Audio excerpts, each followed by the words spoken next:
So, you were too exhausted to make a video yesterday, so now you're doing it in the morning that your video is released. What could go wrong?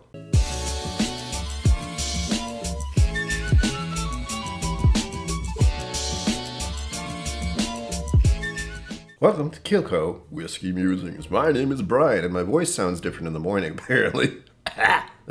On today's episode, we'll be trying the Peerless Double Oaked. I haven't had caffeine or food. This is not a good thing. Time for the extreme close-up. 107.1 proof, also known as 53.55% alcohol. Apparently this is a straight bourbon whiskey, which means something. I don't remember what. In truth, I don't know anything about Peerless, other than I've seen it around, and it's got a very interesting bottle with a very heavy base. And there's been a lot of talk, or at least a lot of videos produced about this double oak. This one has a story, which I will relate as I try to get this open without hurting myself. So far, so good. So when I went to Kentucky last year, that was way too easy. As I was leaving the state, as I was heading home, I thought I needed to buy a stupidly expensive purchase, and I just happened to be in the Kentucky airport, and this happened to be the only bottle on the counter. It was really overpriced, but I bought it. This is gonna be much more difficult than I realized. Holding this is odd. I just realized that. Hold on. Woo! Yeah. I can already tell I don't want to pour this up here. Maybe I should pour it by holding the base. That doesn't feel right. Yeah, that's breakfast right there. Delicious. First, we observe the color. Look at that. Gorgeous. I like it. Deep amber or mahogany, as I've seen it listed quite a few times. It's reminding me of the woods or the forest.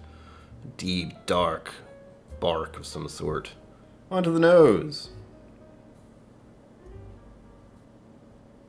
What? Cocoa? Slight clean glass smell.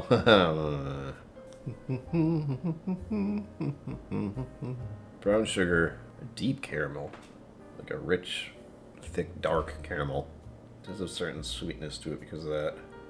What threw me off at the beginning was this odd cocoa note and almost a malt funk, which it definitely shouldn't have since it's a bourbon.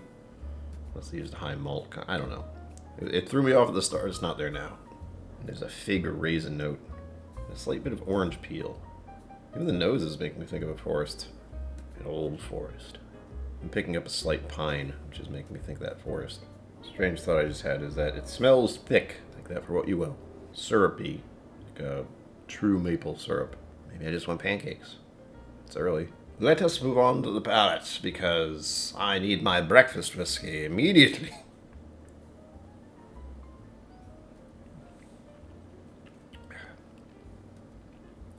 One way to start the day.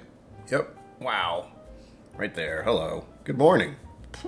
Some people say your palate is more refined or open or something like that in the morning, but for me, since I have had no food and no caffeine, I'm fairly certain my brain does not function without caffeine. But that was the first sip. Now I'm going to take a sip and hold on my tongue for a little bit and see if I can deduce any interesting notes or sensations or feelings or thoughts even from it.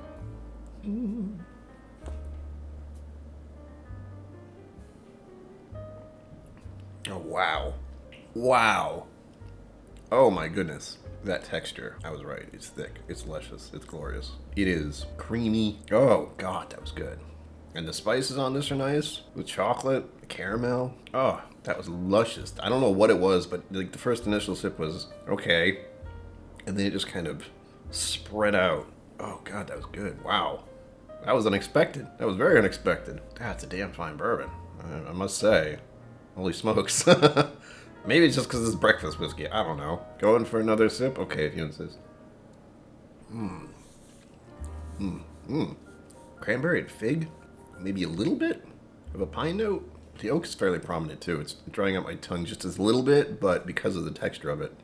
Oh, it sticks. It's like my entire tongue, that's how I speak, has just been coated in this almost maple syrup texture. Wow.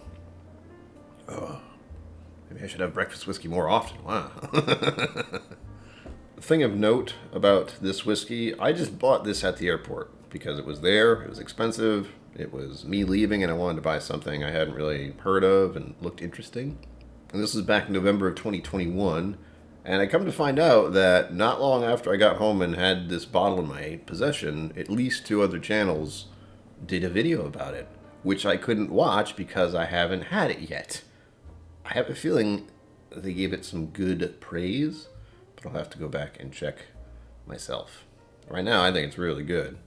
As far as the texture and the taste of it, just surprised the hell out of me. I will say it's a bit aggressive. The proof is noticeable. It's not crazy high proof, punch you in the face, knock you down. But you know it's there. Like even the first sip where it was doing the whole ow thing, I noticed. I will pretend I don't like that sort of whiskey though. I do like that little bit of oomph when I drink it. However, some people might find it a bit distracting and a bit overwhelming. So keep that in mind if you're not used to drinking more than 100 proof or over 50%. And now we finish the video. I will very likely be pouring more of this later this evening as I'm editing this video, so that'll be nice. We are now moving on to the part where I look up the information on the internets about said whiskey and see what the producers / websites say. And this is from KentuckyPeerless.com. This is them saying what they think about their own product. Exposing Peerless bourbon to 2 separate casks allows for full barrel extractions. The result? Supercharged notes give this whiskey supreme complexity and mouthfeel. The mouthfeel is amazing. Our dedicated tasting team strategically selects barrels with prominent grain, fruit, and herbaceous notes, as they are complemented well by the extra barrel character. This ultimately makes for a population of barrels that are packed with flavor, yet balanced enough to uphold the Peerless name.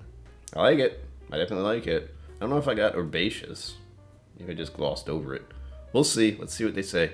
Double oak bourbon tasting notes. Nose. The nose opens with sweet oaks accents with orange zest and cedar. Aromas of tobacco and herbs soon join. Tobacco. I can see tobacco. I feel like it would be more of a leather note for me. Oh god, here comes the sun. Palate. The first sip leads with a honey sweetness before swiftly shifting to cinnamon and spicy oak. Agreed. Another sip adds leather for an earthy balance while displaying an amazing body. Yeah, I would say that was the highlight and the surprise of this whiskey. Is just the mouthfeel and texture and the way it just unfolded as liquid onto my palate. Wow, Brian. The finish continues to celebrate the viscous mouthfeel with notes of sweet toasted oak and dry cocoa. Oh my god, dry cocoa. Ha! Well, dry, I don't know what they mean by dry cocoa. Cocoa is dry, right? The powder? Whatever. I like that they said that. Well, this was a very pleasant surprise. I'm going to really enjoy drinking this entire bottle. But I have a feeling it'll be hard to get another one. And again, the price I paid for this, let's just say it was more than $100. And I'm fairly certain it is something that could be found at maybe $70. Again, prices are regional. And I was being a tourist in Kentucky, just about to get on the plane to leave to go back home. So I knew full well I was paying too much. But, you know, screw it. There you have it, folks. My first taste of Peerless Double Oak. What a surprise. I enjoyed it. I hope to try more of their products in the future if this is the kind of stuff they're pumping out. I think I saw an interesting one out there with an absinthe finish. Maybe I didn't. Maybe it was late and I don't remember. Anyhow, as always, live long and prosper. Don't forget to be awesome. And I will see you out there. Thank you for joining me on KillCo Whiskey Musings. You can find my social media and Patreon in the links below. Be sure to like, subscribe, and I'll see you next time.